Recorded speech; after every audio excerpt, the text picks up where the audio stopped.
চোখের বালি। ওমান্য বাবু, বলুন না, আপনি যে কথাগুলো বলেছিলেন ওগুলো সব মিথ্যে?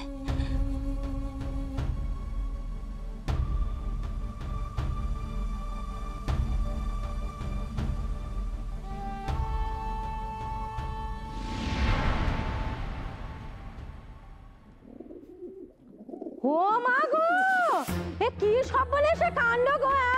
বলি আই মেয়ে, বলি আই হাড় বজ্জাত অলুকুনে মেয়ে কথাকার, কোন সাহসে তুমি ঠাকুর ঘরে ফুলের সাজিতে হাত দিয়েছো? কোন সাহসে? দাও দাও শিগগিরি। সাহস তো তোমার মন্দ নয় গো, ছাড় চলেছে বড়, দেখাচ্ছি মজা। মেলেচ্ছ মেয়ে কথাকার, ঠাকুর ঘরে ফুলের সাজিতে হাত দিয়েছে। বুঝলা দিদি, মা গো, হ্যাঁ এমনি এমনি হবে না। মেয়েকে উচিত শিক্ষা দিতে হবে। মা আমার চোখ রাঙাচ্ছে, এত কাণ্ড করো, শিক্ষা হলো না। এমনি ভাঙবে তবু মটকাবে না, বুঝলে? শোনো, এবারে চাকর বাকররা ঠিক মতো কাজ করছে না, তো তাদের ভাবছি আমি ছাড়িয়ে দেবো, বুঝলে? তো তুমি যেটা করবে সেটা হলো আমার আর জামাইবাবুর জুতো চটিগুলো ভালো করে পরিষ্কার করবে, বুঝলে? মনে থাকবে তো?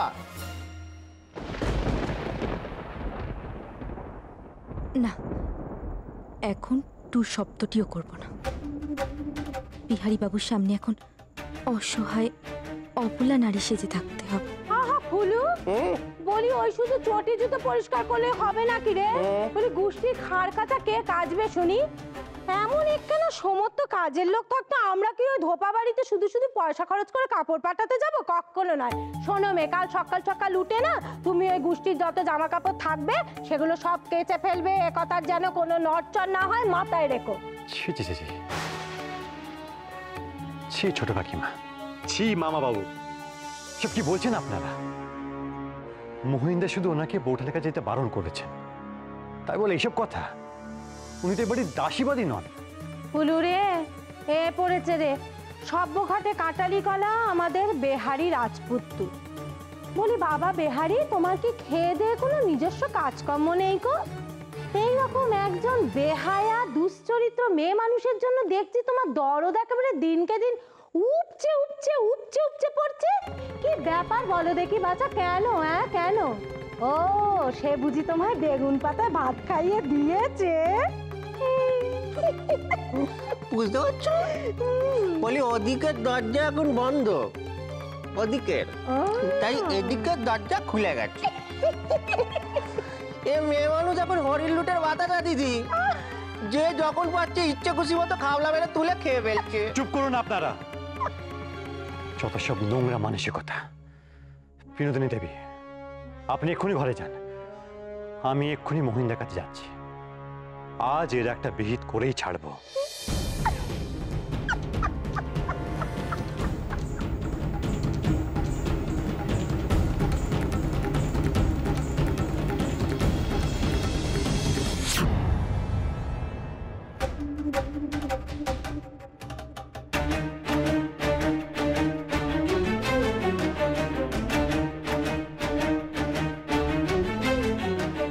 আপনি কি আমার উপরে রাগ করেছেন?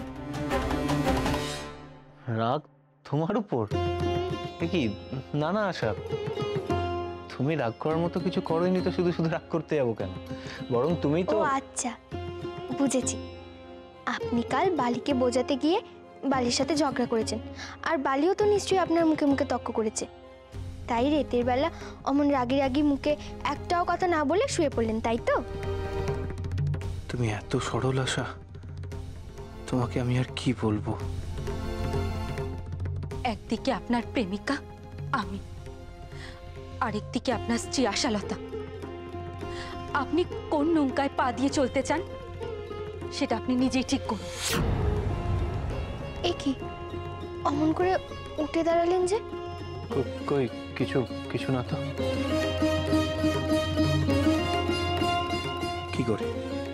কি করে একজনকে বেছে নেবো? কি করে আশালতার মতো সরল নিষ্পাপ একটা মেয়ের মনে কি করে আমি আঘাত দেব? কি করে আমি তাকে ত্যাগ করে বিনোদিনীকে আপন করে নেব? কিন্তু বিনোদিনী সে যে কিছুতেই মানবে না। আর বিনোদিনীকেও যে আমি ছাড়তে পারছি না। বিনোদিনীর কাছে গেলেই যে আমি দুর্বল হয়ে পড়ছি।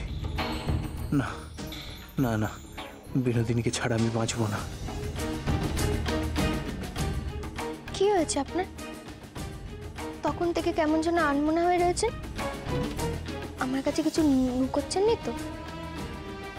কিছু তো একটা হয়েছে, কিন্তু আপনি বলছেন না কেন? আনমনা কই কই না তো আশা, এই তো আমি তোমার সব কথা শুনছি। মহিন্দা, আরে বিহারি যে, এসো এসো, কি বলবে বলো। মহিন্দা, তোমার সাথে বিনোদিনীর ব্যাপারে কিছু কথা বলার ছিল। কি বলবে বলো। আমি এইমাত্র বৈঠকখানা থেকে এলাম। সেখানে ছোট কাকিমা আর মা বাবু ওনার ওপর খুব খারাপ ব্যবহার করছেন, যাই সে তাই হুকুম চালাচ্ছেন, এমনকি একটা কাজের লোকের থেকেও খারাপ ব্যবহার করছেন ওনার সাথে। শোনো মেয়ে, কাল সকাল সকাল উঠে না তুমি ওই গোষ্ঠীর যত জামা কাপড় থাকবে সেগুলো সব কেচে ফেলবে, একথার যেন কোনো নড়চড় না হয় মাথায় রেখো। মহিন্দা, এটা কিন্তু উচিত নয়। ওনার অপরাধ কিন্তু একবারও প্রমাণ হয়নি এখনো। আর তুমি যদি ওনাকে অবিশ্বাস করো, ঘৃণা করো, অন্য কোনো জায়গায় পাঠিয়ে দাও, একটা শিক্ষিত মহিলাকে এভাবে অপমান করার কোনো মানে হয় না। কালকে যা হয়েছে, এরপর যদি আমি বিনোদিনীর দিকে ঝুঁকে কথা বলি তাহলে বিহারি সন্দেহ করতে পারে। তার চেয়ে নিজের বক্তব্যে স্থির থাকাই ভালো। দেখো বিহারি, উনি যা করেছেন তার জন্য তো ফল ওনাকে ভোগ করতেই হবে।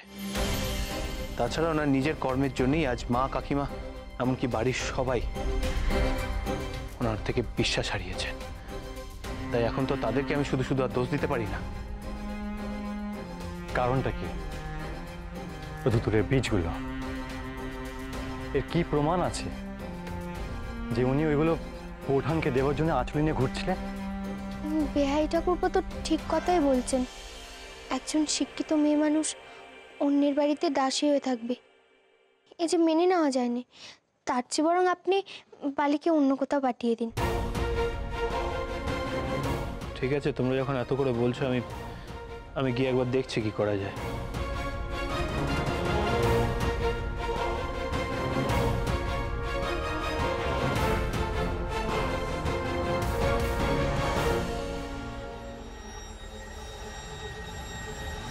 বালি, কাল যা যা হয়েছে তার জন্যে আমি তোমার কাছে মাপ চাইছি। তুমি ওনাকে মাপ করে দাও বালি। তুমি তো জানো উনি রেগে গেলে ওনার মাথা ঠিক থাকে না। কাল সারাটা রাত আমি ছটপট করেছি বালি। সবাই তোমাকে বিনা দোষে অনেক গালমন্দ করেছে, আর আমি কিচ্ছুটি করতে পারলাম না।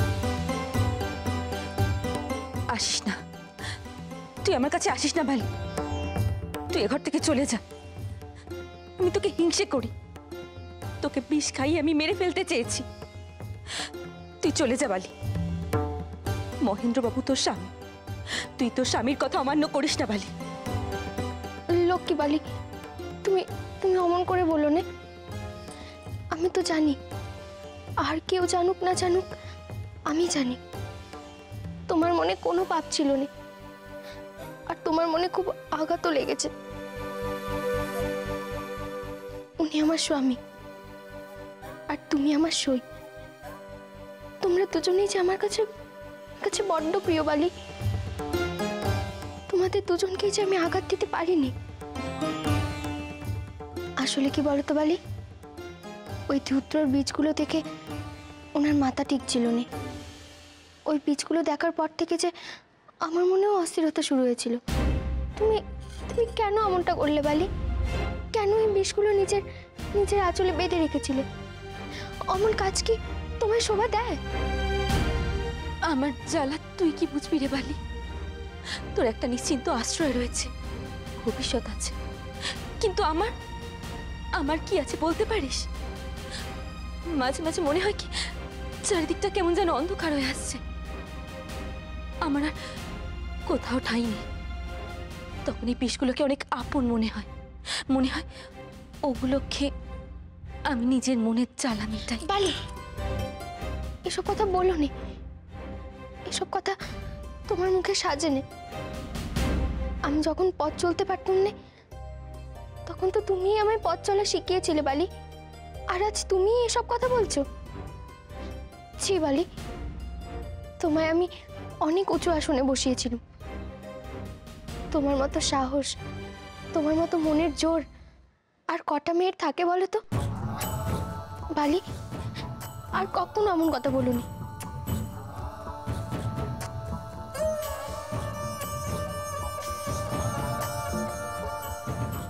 বসাস না বালি, আমাকে উঁচু আসনে বসাস না।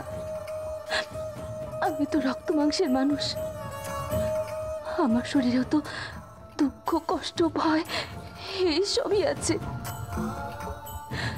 আমি যে কত দুঃখে তোকে এই কথাগুলো বলছি তা কেবল আমি জানি রে বালি। দুঃখ করো না বালি, মন ছোট করো না। জীবনের পথ তো সবসময় মোলেম হয়নি। তুমি দেখবে একদিন না একদিন তোমার সব দুঃখ কষ্ট চলে যাবে। চলো বালি, আমার সাথে চলো। কোথায়? চলোই না, চলো।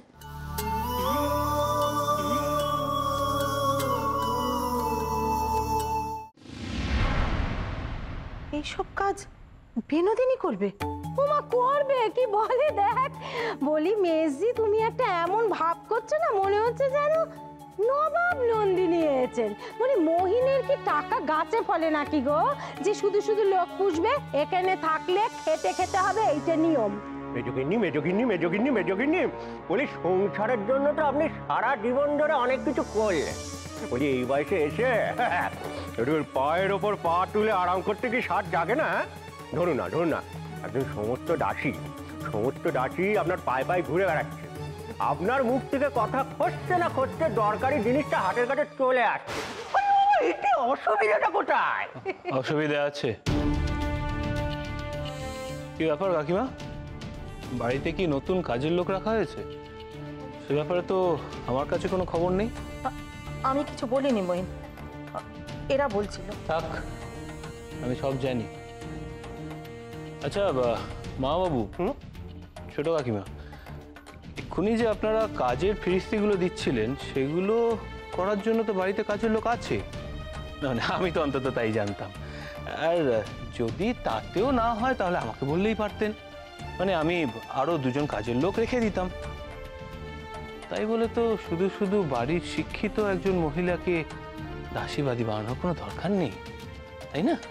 তা আমি বলি কি, একটা কাজ করুন, আজকের পর থেকে কাজের লোকেরা কাজ করুন, আর বাড়ির লোকেরা বাড়ির লোকের মতোই থাকুক, কেমন?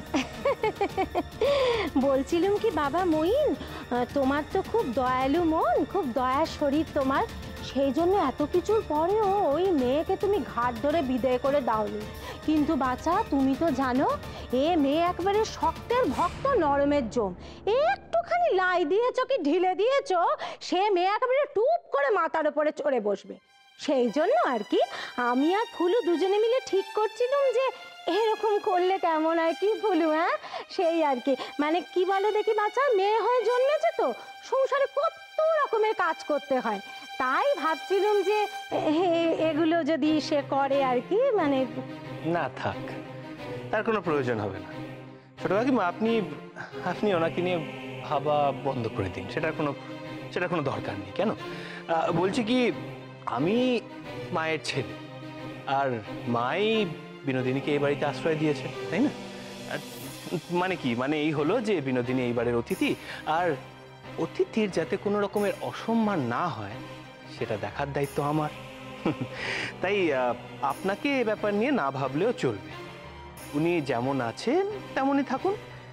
হ্যাঁ, ওনার যদি কোনো কাজ করতে ইচ্ছা করে তাহলে নিশ্চয়ই করবেন, কিন্তু ওনার উপরে হুকুমটা করা যাবে না। না ভাবো, এরকম একটা ঘোরতর অন্যায় সে আবার করে ফেললো, তখনও কি আমরা মুখ বুঝে সহ্য করবো? কি দিদি? তাই তো। না, মুখ বুঝে সহ্য করবেন না, কিন্তু আবার আপনারা শাসনও করবেন না। আমি আছি তো, উনি যদি ভবিষ্যতে আবার কোনো অন্যায় করেন তাহলে আমি না হয় বুঝে দেখব, আপনারা না। কেমন?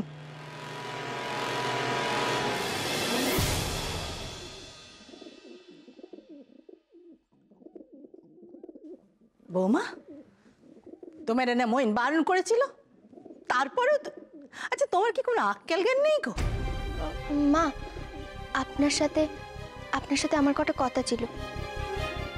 বেশ, আমার ঘরে চলো, সকলের সামনে আলোচনা করার কি দরকার? মা, আপনি একদিন যাকে নিজের মেয়ে বলে মেনে নিয়েছিলেন, যাকে আদর করে একদিন আপনি কাছে টেনে নিয়েছিলেন, তার থেকে আজ মুখ ফিরিয়ে নিতে আপনার কষ্ট হচ্ছে না? আমাকে একবারটি সত্যি করে বলুন তো মা। মেয়ে ওই যদি মাকে মর্যাদা দিতে না পারে, পেছন থেকে ছুরি মারে, তাহলে? মা, ক্ষতস্থান বারবার নাড়াঘাটা করলে যে সেটা শুকোতে আরো দেরি হয়। কিন্তু বৌমা, ওইসব দুত্র বীজগুলো, কোন সুস্থ মানুষ এইসব বীজ নিয়ে ঘুরে বেড়ায়? মা, মানুষের মনে কখন কি দোলাচল হয় সেটাকে আমরা বাইরে থেকে দেখলে বুঝতে পারি। বালি যদি সত্যিই আমার কোনো ক্ষতি করত, তাহলে উনি জানা সত্ত্বেও সেই দুত্রর বীজগুলো নিচের আঁচলে বেঁধে রাখতো না। বালি কদিন আমার জন্য এত ভালো ভালো রান্না আমার মুখের সামনে এনে ধরেছে, সেটা এই বাড়ির কারো চোখে পড়ল না। আর আজ সেই দুত্রর বীজগুলো দেখা মাত্র সবার ধারণা হয়ে গেল বালি আমার ক্ষতি করতে চেয়েছে। কিন্তু কেন মা? কেন শুধু খারাপটাই আমাদের আগে মনে আসে? আপনি তো মা, আপনার কাছে তো সব সন্তানই সমান। সন্তানের দিক থেকে কি মা কখনো মুখ ফিরিয়ে রাখতে পারে? আমি যদি সব ভুলে গিয়ে আমার বালিকে কাছে টেনে নিতে পারি, তাহলে আপনি কেন পারবেন না মা? ধন্য তুই মা, ধন্য তো শিখ। এরকম সোনার মন যেন প্রত্যেক মায়ের সন্তানের হয় রে। আমি অনেক অপরাধ করেছি মা। থাক মা, থাক। আমাকে তুমি ক্ষমা করে দিও, পুরনো ঘটনা সব ভুলে যেও মা। বেঁচে থাক মা, সুখে থাক।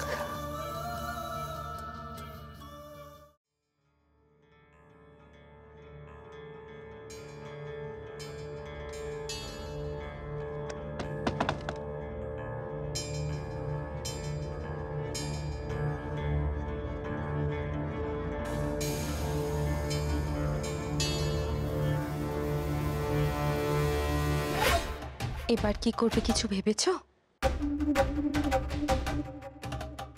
আগে ভাগে ভেবে লাভ কি? যখন যেমন দরকার তখন ঠিক তেমন করব। কিন্তু প্রত্যেকটা মানুষের জীবনে তো একটা লক্ষ্য থাকে। তা তোমার লক্ষ্যটা কি? আগে যা ছিল এখনো ঠিক তাই। সেই বিহারী বাবু তো, যে আশালতার প্রেমে পাগল। হ্যাঁ হ্যাঁ হ্যাঁ, সেই বিহারী বাবু। আমি আমার সর্বস্ব ওনাকে সঁপে দিতে রাজি আছি। আমি যে কোনো মূল্যে বিহারী বাবুকেই চাই। আশালতা তো মহেন্দ্র বাবু আছে, বিহারী বাবু কেবলমাত্র আমার, শুধুই আমার। বেশ তো, এ তো ভালো কথা। তা তুমি মহেন্দ্র বাবুর সাথে নষ্টামিটা শুরু করলে কেন? তুমি জানো না আমি কেন করছি? আমার মাথার উপর একটা ছাদ চাই, আর বিহারী বাবুর সান্নিধ্য চাই। তা বলে নিজের গায়ে কালি মাখবে? তুমি নিজেকে নষ্ট করবে? নষ্ট? আমাকে নষ্ট করার ক্ষমতা ওই মহেন্দ্র মুখুজ্জের আছে নাকি? মহেন্দ্র মুখুজ্জে যা চায় তা কোনোদিনও পাবে না। শুধুমাত্র বিনোদিনী নামে আলিয়ার পেছনে ছুটেই মরবে। বিনোদিনী কেবলমাত্র বিহারী বাবু, শুধু বিহারী বাবু।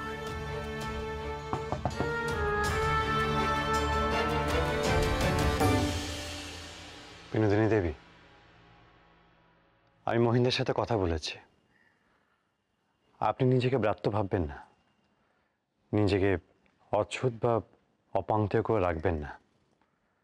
আজকে থেকে আপনাকে কেউ অসম্মান করবে না, কেউ আপনার উপর অবিচার করবে না। কি বলে যে আপনাকে ধন্যবাদ দেব বিহারী বাবু? আমি আপনার সাথে অনেক দুর্ব্যবহার করেছি।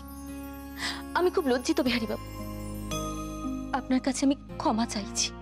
ছি ছি, এ কি করছেন আপনি? আমি আপনার জন্য কিছুই করিনি। একজন মানুষ তার ন্যায্য সম্মানটুকু পাবে, শুধু সেই চেষ্টাই করেছি। তাই বা কে করে বিহারী বাবু? এর প্রতিদানে আমিও আপনার জন্য কিছু করতে চাই। না না, আমার জন্য আপনাকে কিচ্ছু করতে হবে না। বৌঠানের এখন শরীর ঠিক নেই, তার এখন সাবধানে থাকা দরকার। আপাতত আপনি বৌঠানের দায়িত্বটুকু নিন, তাহলেই হবে। বেশ তো, তাহলে আজ থেকে আপনার বৌঠানের ভার আমার ওপর। কিন্তু বিহারী বাবু, আমার ভার আপনি কার ওপর দিলেন? আমি জানি বিহারী বাবু, আজ থেকে আমার ভার আপনি নিজের ঘাড়ে তুলে নিয়েছেন।